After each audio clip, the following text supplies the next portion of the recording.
নমস্কার বন্ধুরা, সবাই কেমন আছো? আর সবাইকে জানাই শুভ জন্মাষ্টমী। ভিডিওটা ছাড়তে একটু দেরি হয়ে গেল, তো যাই হোক, দেখো জন্মাষ্টমীর দিন সকালে গোপালকে ফল মিষ্টি দিয়ে পুজো দিয়েছে তন্নির বাবা। আর এখানে আমি বসেছি তাল নিয়ে। আমি এদিকে ঠাকুর ঘরে তাল পর্ব নিয়ে বসেছি, আর রান্নাঘরে এদিকে তন্নির বাবা করছে রান্না। জন্মাষ্টমীর দিন রান্নাটা ওই করে, আমি একটু তালের ব্যাপারটা সামলাই। তো এখানে ও সকালবেলা ঠাকুরকে, গোপালকে আর অন্য সব ঠাকুরদের ফল মিষ্টি দিয়ে পুজো দিয়ে এসেছে। আর দুপুরে ঠাকুরকে একটু খিচুড়ি ভোগ দেবে, তো তারই ব্যবস্থা করছে। আমি এখানে সবে একটা মাত্র তাল হয়েছে, দেখো, তিনটের মধ্যে একটা হলো সবে। এতক্ষণ ধরে বসে বসে কোমরটা ধরে গেছে, তাই একটু উঠলাম। এদিকে দেখো আমার তাল পর্ব মিটে গেছে, মানে তালের পাল্প বার করা হয়ে গেছে। আর কিন্তু তন্নির বাবার রান্নাঘরের কাজ হলে তারপর আমি তালের বড়াগুলো করব। আর এখানে মেজদি এসেছে, মানে আমার মেজো ননদ। মেজদি গোপালের জন্য একটা দোলনা নিয়ে এসেছে, সেটাই দেখাচ্ছিল সবাইকে। কি সুন্দর হয়েছে দোলনাটা, দেখো। তো মেজো জামাইবাবু আর মেজদির মেয়ে ওরা সব রাত্রিবেলা আসবে।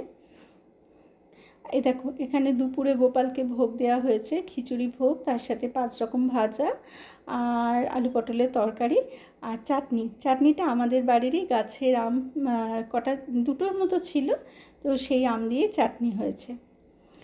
আর এদিকে মেজদি করছে, বিকেলে দেওয়া হবে ফ্রাইড রাইস আর পানির, আর তার সাথে পায়েসটা অবশ্য তন্নির বাবা আগেই করে রেখেছে। তো ওটা মেজদি করার পর রান্নাঘরটা একটু পরিষ্কার করে নিলাম। চারিদিকে একটু রান্না হয়েছে, তো একটু নোংরা ছিটে ছিল, তো সেগুলো পরিষ্কার করে নিয়ে আমি এবার বসলাম তাল নিয়ে। এই এক বিশাল সময়ের ব্যাপার। 3টে তালের বড়া করছি, সুতরাং অনেকটাই সময়ের ব্যাপার। তো যাই হোক, আর তো কোনো কাজ নেই, মোটামুটি সব তো রান্নাই কমপ্লিট। সবাই মিলে এভাবে কাজ করলে বেশ কাজটা তাড়াতাড়ি এগিয়েও যায়।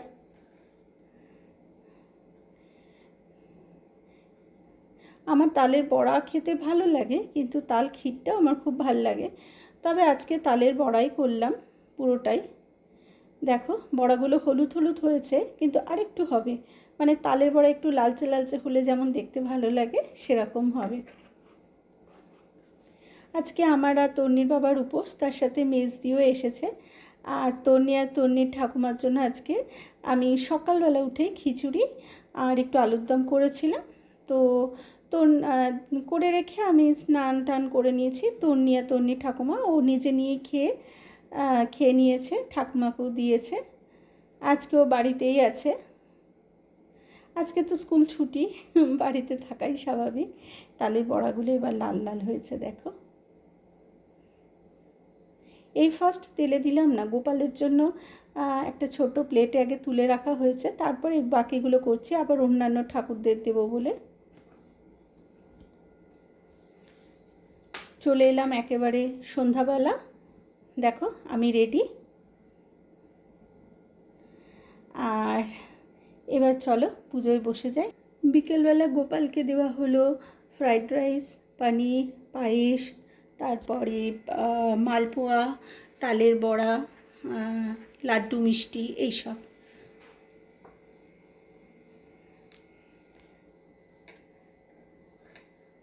তো আমরা এবার জল ঢালবো। এবার একজন একজন করে ঢালতে গেলে বেশ অনেকটাই টাইমের ব্যাপার। প্রতি বছর আমি আর আমার কর্তা আমরা দুজনে একসাথেই ঢালি।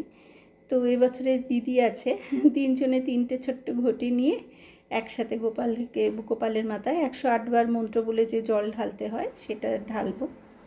এই যে আমি, দিদি আর তন্নি বাবা, আমরা 3 জনে একসাথে মন্ত্র বলে বলে 108 বার জল ঢালি। আর এই 108টা মানে 108 বার কাউন্টিংয়ের ব্যাপারটা থাকে তন্নির দায়িত্ব। ছোটোবেলা থেকে ও খাতা পেন্সিল নিয়ে বসে যায়। এখানে দেখো মা তো নিচে বসতে পারে না, খাটে বসেছে। মাও একটু গোপালকে স্নান করিয়ে দিল। তা আমি তন্নিকেও বললাম একটু করিয়ে দে, কারণ নিরামিষ খেয়েছে, আমাদের বাড়িতে আমিষ কিছু হয়নি, নিরামিষই খেয়েছে, খিচুড়ি খেয়েছে। তো বললাম তুমি একটু দিয়ে দে গোপালের মাথায় জল। চলে আয়। এখানে মেজদির মেয়ে এসে বসে আছে, এই যে তন্নিও একটু গোপালকে স্নান করে দিল। ও তো গোপালকে রাখিও পড়ায়।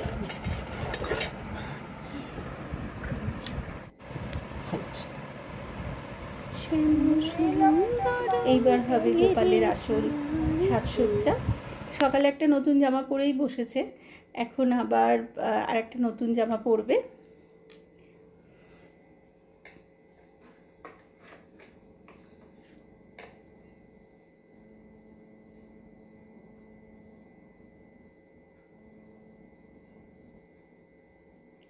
দোলনাটা আমি থেকে থেকে বারবার দেখছি, আমার খুব ইচ্ছে ছিল একটু গোপালকে দোলনা দেওয়ার, তো হয়ে গেল। দেখো, মনের ইচ্ছা থাকলে ঠিক জুটেও যায়। এখানে গোপালকে ঘি, মধু, চন্দন, দধি, দুগ্ধ মানে দুধ, এই দিয়ে স্নান করানো হচ্ছে।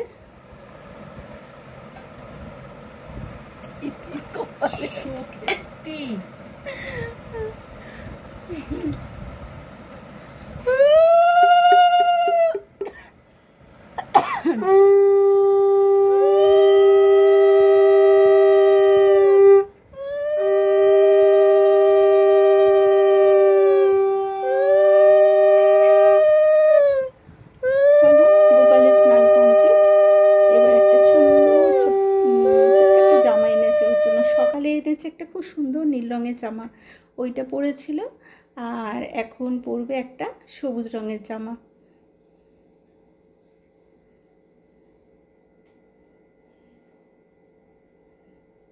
এই দেখো আমাদের গোপাল, কি মিষ্টি লাগছে এই জামাটা পরে,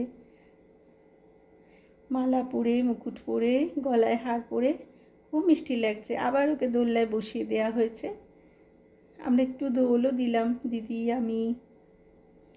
আর এখানে তন্নির বাবা এবার বই পড়তে শুরু করেছে। প্রথমে হচ্ছে জন্মাষ্টমীর ব্রতকথা, তারপর হচ্ছে শ্রীকৃষ্ণের অষ্টোত্তর শতনাম, তারপর পুষ্পাঞ্জলি দেওয়া হচ্ছে। তো এই সব ওর বাবাই করছে।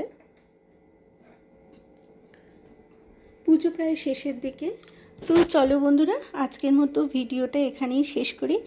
আর তোমরা সবাই বলো, কমেন্টে জানিও আমাদের বাড়ির গোপাল পূজা কেমন লাগলো। আমাদের বাড়ি প্রতি বছরই হয় গোপাল পূজা।